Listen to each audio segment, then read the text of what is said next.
Good Tuesday morning, everyone, and welcome into today's daily Bible reading for November the 21st. Today, we're reading together in 2nd Chronicles chapter 32, which is going to wrap up our read as the chronicler has given us for the life of Hezekiah, or the reign of Hezekiah would be the better way to describe that.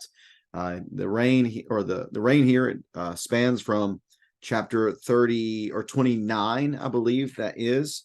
Yeah, beginning in chapter 29 and going here through chapter 32. And again, it's focused mostly on spiritual reform that Hezekiah has really spearheaded within the kingdom of Judah. Again, he's been able to look up at the failures of Israel, the northern tribes.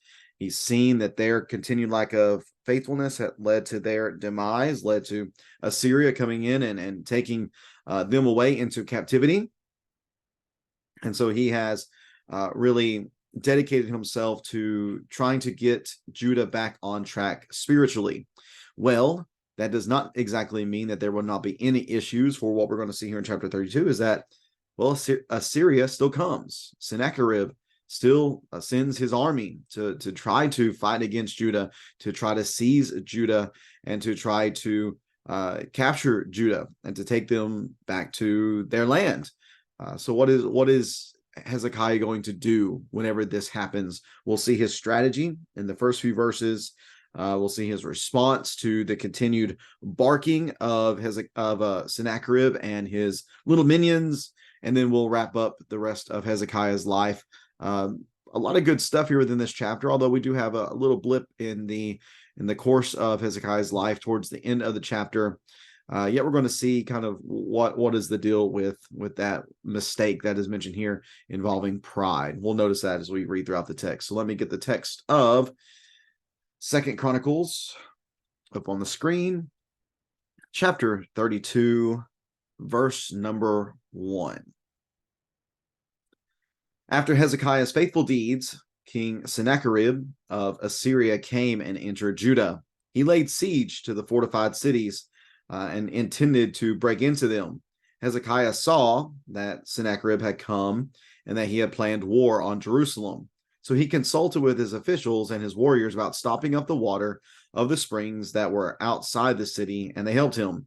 Many people gathered and stopped up all the springs and the streams that flowed through the land. They said, "Why should the kings of Assyria come and find abundant water?"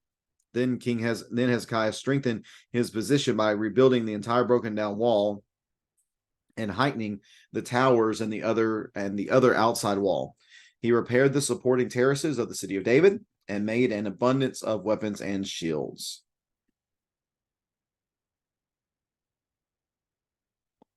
Verse number 6, he set military commanders over the people and gathered the people in the square of the city gate. Then he encouraged them, saying, "Be strong and courageous.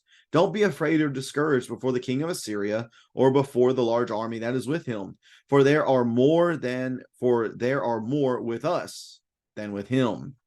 He has only human strength, but we have Yahweh our God to help us and to fight our battles." So the people relied on the words of King Hezekiah of Judah. After this, while King Sennacherib of Assyria with all his armed forces besieged Lachish, he sent his servants to Jerusalem against King Hezekiah of Judah and against all those of Judah who were in Jerusalem, saying, "This is what King Sennacherib of Assyria says. What are you relying on that you remain in Jerusalem under siege? Isn't Hezekiah misleading you to give you over to death by famine and thirst when he says, 'Yahweh our God will keep us from the grasp of the king of Assyria'? Well, didn't Hezekiah himself remove his high places and his altars and say to Judah and Jerusalem, 'You must worship before one altar and you must burn incense on it'?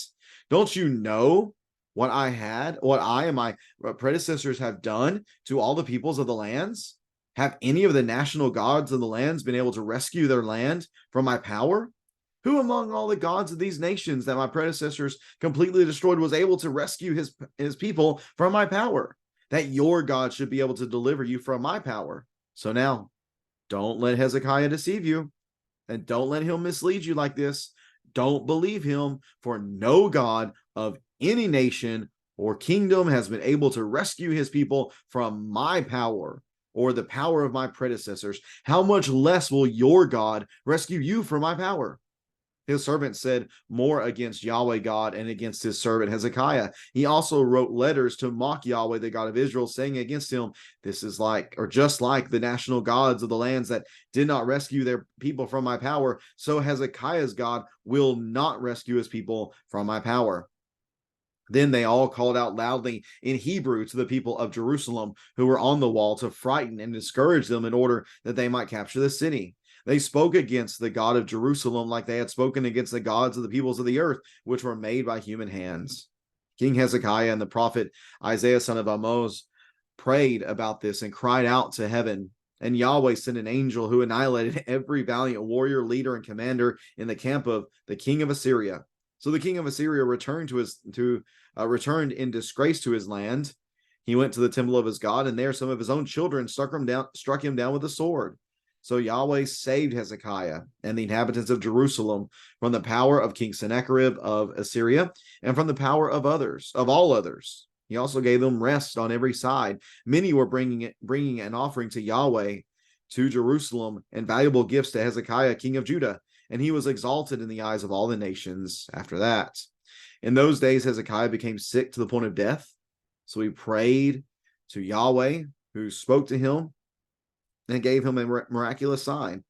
However, because his heart was proud, Hezekiah didn't respond according to the benefit that had come to him. So there was wrath on him, Judah and Jerusalem. Then Hezekiah humbled himself for the pride of his heart, he and the inhabitants of Jerusalem.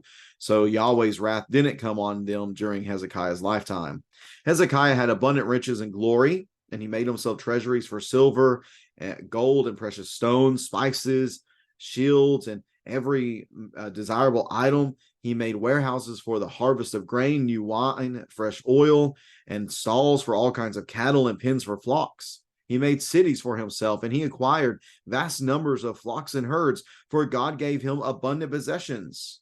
This same Hezekiah blocked up the upper outlet of the water from the Gihon spring and channeled it smoothly downward and westward to the city of David. Hezekiah succeeded in everything he did. When the ambassadors of Babylon's rulers were sent to him to inquire about the miraculous sign that had happened in the land, God left him to test him and discover what was in his heart. As for the rest of the events of Hezekiah's reign and his deeds of faithful love, note that they are written in the visions of the prophet Isaiah, son of Amoz, and in the book of the kings of Judah and Israel. Hezekiah rested with his ancestors and was buried on the ascent to the tombs of David's descendants. All Judah and the inhabitants of Jerusalem paid him honor at his death. His son Manasseh became king in his place. And that is the reading of 2 Chronicles chapter 32. Again, Hezekiah and the people of Judah are well aware of what has happened with the northern tribes of Israel, how they have been carried away into captivity because of their continued rebellion against Yahweh. So once the same people, different king, I believe, but same people come against Judah, well, what are they going to do? Are they just going to roll over? Are they just going to give up? Well, no, Hezekiah has a plan. First plan is to stop the water, to not give them a water supply that would obviously aid them in their attempt to siege Jerusalem.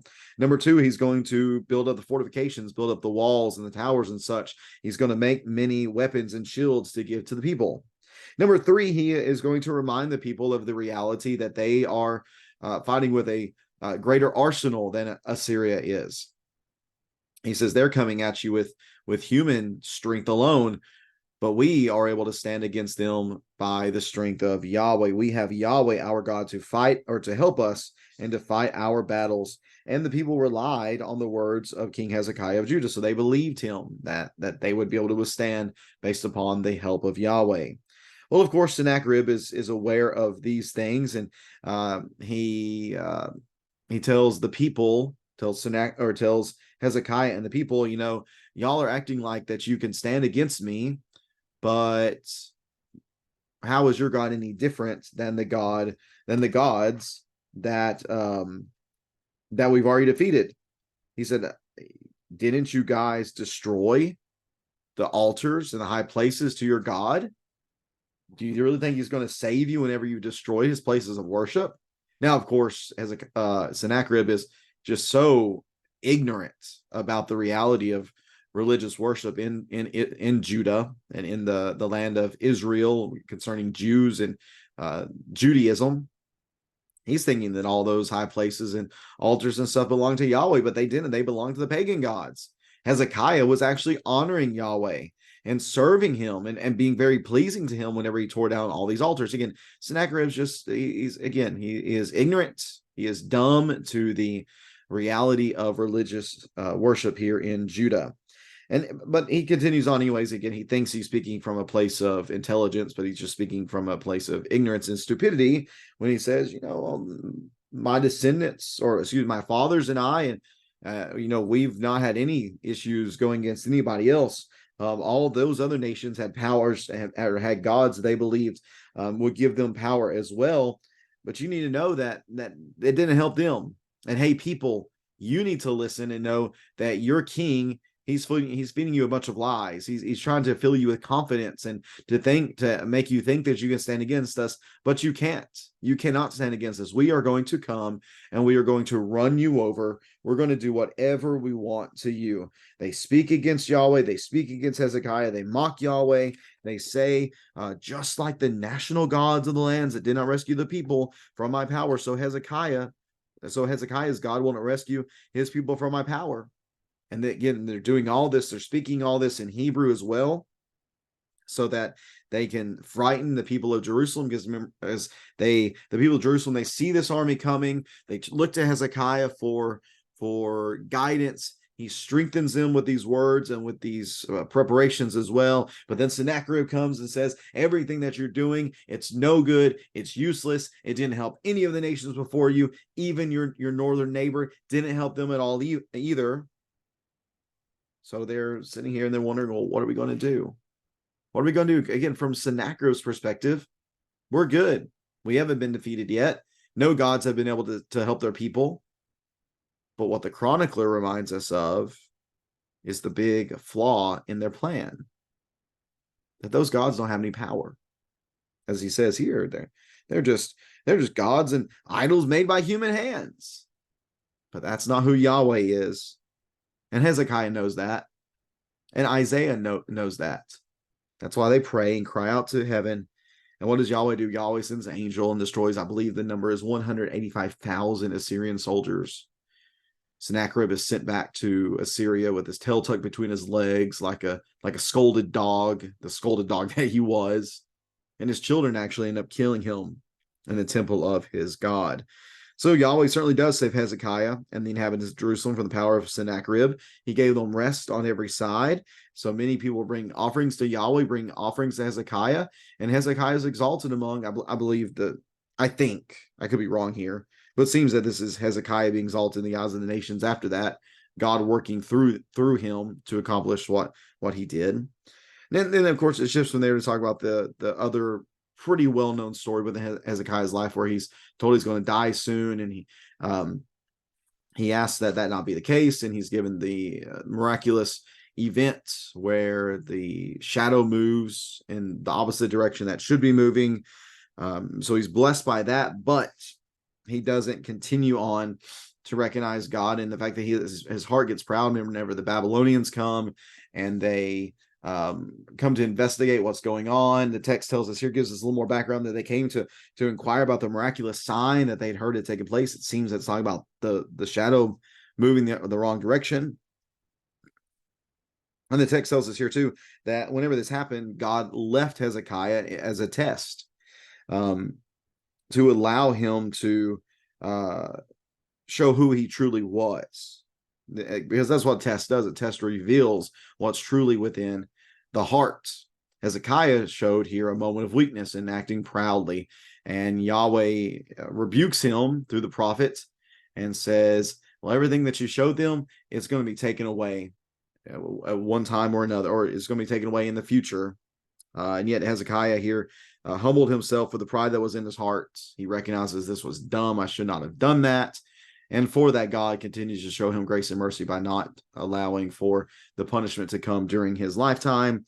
Whenever we read verses 27 through 29, we just see abundance, just incredible wealth. Probably is written in such a way to echo the wealth of Solomon, and just to show how much God is blessing the kingdom of Judah under the leadership of Hezekiah during this time.